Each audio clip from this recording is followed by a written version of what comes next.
मेरे सपनों की रानी कब आएगी तू। किशोर कुमार की आवाज ने हर दिल पे सपनों का एक रंगीन परवाज दी। खई के पान बनारस वाला, खुल जाए बंद अकल का ताला। उनकी मस्ती और एनर्जी ने इस गाने को हर दौर का फेवरेट बना दिया। ये शाम मस्तानी मदहोश किए जाए, हर शाम उनकी धुन से और भी हसीन हो जाती थी।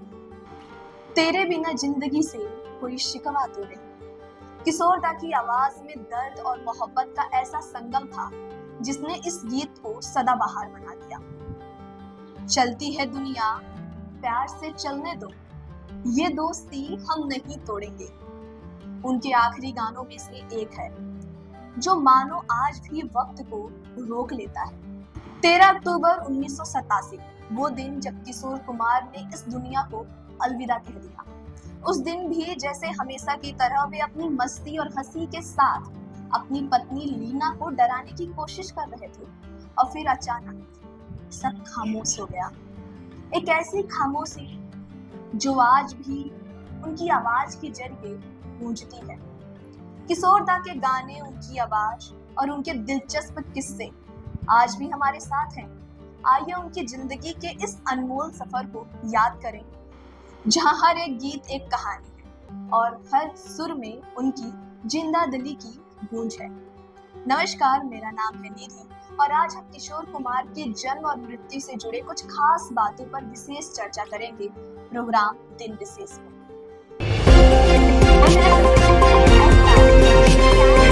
आप देख रहे हैं जनदर्पण का खास प्रोग्राम दिन विशेष, अतीत की यात्रा। खंडवा में एक छोटे से कस्बे में 4 अगस्त 1929 को आभास कुमार गांगुली का जन्म हुआ। कुंज बिहारी लाल गांगुली जो एक प्रतिष्ठित बैरिस्टर थे, उनके घर यह बालक एक साधारण परिवार में पला बड़ा। 4 भाई बहनों में सबसे छोटे आभास कुमार को बचपन से ही संगीत से प्यार था, लेकिन उनकी यह यात्रा इतनी सरल नहीं थी। वह बच्चा जिसे बाद में किशोर कुमार के नाम से पूरी दुनिया पहचानी, न केवल संगीत में बल्कि फिल्मी दुनिया में भी अपनी अनूठी पहचान बनाई। किशोर कुमार का बचपन नटखट और चंचल था। पढ़ाई से उनका विशेष लगाव नहीं रहा, लेकिन संगीत का शौक बचपन से ही उनके भीतर बसा हुआ था। उनके बड़े भाई अशोक कुमार जो पहले से ही फिल्मी दुनिया में अपनी जगह बना चुके थे, मुंबई में रहते थे। किशोर भी किशोरावस्था में मुंबई चले गए, जहां उनकी मुलाकात सिनेमा जगत के कई दिग्गजों से हुई। अशोक कुमार ने उन्हें फिल्मों की दुनिया से रूबरू कराया, लेकिन किशोर का असली झुकाव हमेशा से ही संगीत की ओर ही था। हालांकि संगीत की यह राह भी उनके लिए आसान नहीं थी। किशोर कुमार की आवाज बचपन में साधारण थी। एक बार खेलते समय उनकी उंगली कट गई थी, जिसके बाद जोर जोर से रोने के कारण उनकी आवाज पर गहरा असर पड़ा, जिसने बाद में उन्हें खासा पहचान दी। मुंबई आने के बाद किशोर को पहली बार 1946 में म्यूजिक डायरेक्टर सरस्वती देवी ने 80 डेज नाम की फिल्म में कोरस गाने का मौका दिया। यह उनके करियर की शुरुआत थी, लेकिन सफलता ने उनके कदम तब चूमे जब 1948 में निर्देशक शाहिद लतीफ ने उन्हें जिद्दी फिल्म में सोलो गाने का मौका दिया। यह गाना मरने की दुआएं क्यों मांगो न सिर्फ सुपरहिट हुआ, बल्कि किशोर और देव आनंद की जोड़ी भी सिनेमा में अमर हो गई। किशोर ने कभी शास्त्रीय संगीत की औपचारिक शिक्षा नहीं ली, लेकिन उनकी आवाज का जादू ऐसा था कि उन्होंने हर मुश्किल गाने को भी अपने अंदाज में सरल बना दिया। उन्होंने बिना किसी राग या शास्त्रीय संगीत की पकड़ के अपने गानों में जान डाल दी। वह गायक जिसने संगीत की शास्त्रीय परिभाषाओं को नहीं छुआ, फिर भी लोगों के दिलों पर राज किया। किशोर कुमार का स्वभाव जितना नटखट था, उतना ही वह अपने काम के प्रति गंभीर थे। कहा जाता है कि वह तब तक काम नहीं करते थे जब तक उन्हें पूरा पैसा न मिल जाए। अगर किसी निर्माता ने उन्हें आधा पैसा दिया तो वह काम भी आधा छोड़ देते थे। उनके इस अकड़ स्वभाव के कारण कई निर्माता उनके साथ काम करने में झिझकते थे।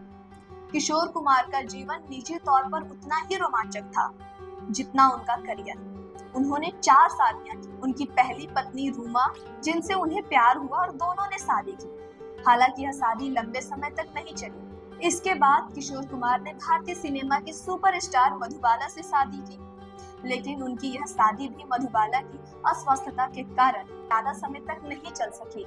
तीसरी शादी उन्होंने योगिता बाली से की, लेकिन यह भी सफल नहीं रही। आखिरकार उन्होंने लीना से शादी की और यह रिश्ता उनके जीवन के अंतिम दिनों तक कायम रहा। किशोर कुमार के जीवन में एक और महत्वपूर्ण व्यक्ति थे, संगीतकार सचिन देव बर्मन। बर्मन दा ने न केवल किशोर कुमार को पहले हिट गाने दिए, बल्कि उनका करियर बनाने में भी अहम भूमिका निभाई। किशोर ने उन्हें हमेशा से पिता समान सम्मान दिया और उनकी मदद से अपने संगीत करियर को नई ऊंचाइयां दी। किशोर का कहना था कि वह बर्मन दा के सामने हमेशा सीधा और अनुशासित रहते थे, जो उनके नटखट स्वभाव के बिल्कुल विपरीत था। किशोर का करियर 1969 में तब ऊंचाइयों पर पहुंचा जब आराधना फिल्म के गाने रूप तेरा मस्ताना ने उन्हें रातों रात सुपरस्टार बना दिया। इसके बाद तो जैसे उन्होंने हिट गानों की एक लड़ी लगा दी। उनकी आवाज का जादू ऐसा था कि कोई भी गाना हो, वह अपने अंदाज से उसे अमर बना देते थे, चाहे वो रोमांटिक गाने हो या दुख भरे नगमे। किशोर की आवाज ने हर तरह के गीतों में जान फूंक दी।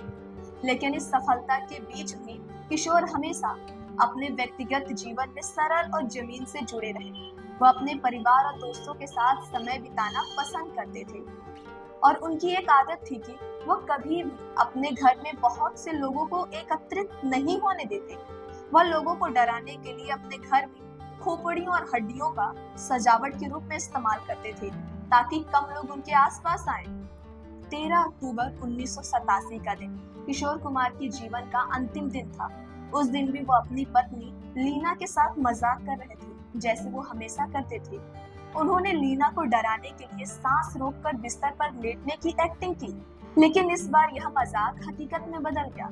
लीना ने जब देखा कि किशोर की तबीयत खराब है तो वह घबरा गई और डॉक्टर को बुलाने के लिए भागी। किशोर ने उन्हें रोकते हुए कहा, अगर तुम डॉक्टर को बुलाओगी तो मुझे हार्ट अटैक आ जाएगा।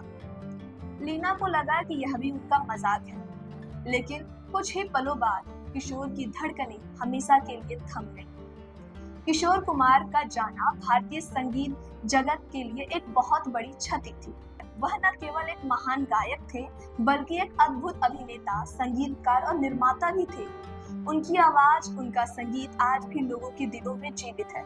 उनका जीवन, उनकी कला और उनका संगीत एक ऐसी धरोहर है जिसे कभी भुलाया नहीं जा सकता। किशोर कुमार का सफर भले ही 1987 में थम गया, लेकिन उनका यह संगीत आने वाली कई पीढ़ियों तक गूंजता रहेगा। किशोर कुमार की आवाज ने न सिर्फ गानों को सजाया, बल्कि उन्हें जिंदगी दी। एक आवाज जो एक वक्त के साथ और भी गहरी होती गई। चाहे खुशी के लम्हे हो या उदासी की शाम, किशोर दा के गाने हर मौके पर हमारी जिंदगी का हिस्सा बन गए। अब वक्त है उनकी विरासत को महसूस करने का और उस आवाज को फिर से जीने का जिसने हर दिल को धड़काया है। तो इस पर क्या है आपकी राय, हमें जरूर बताएं।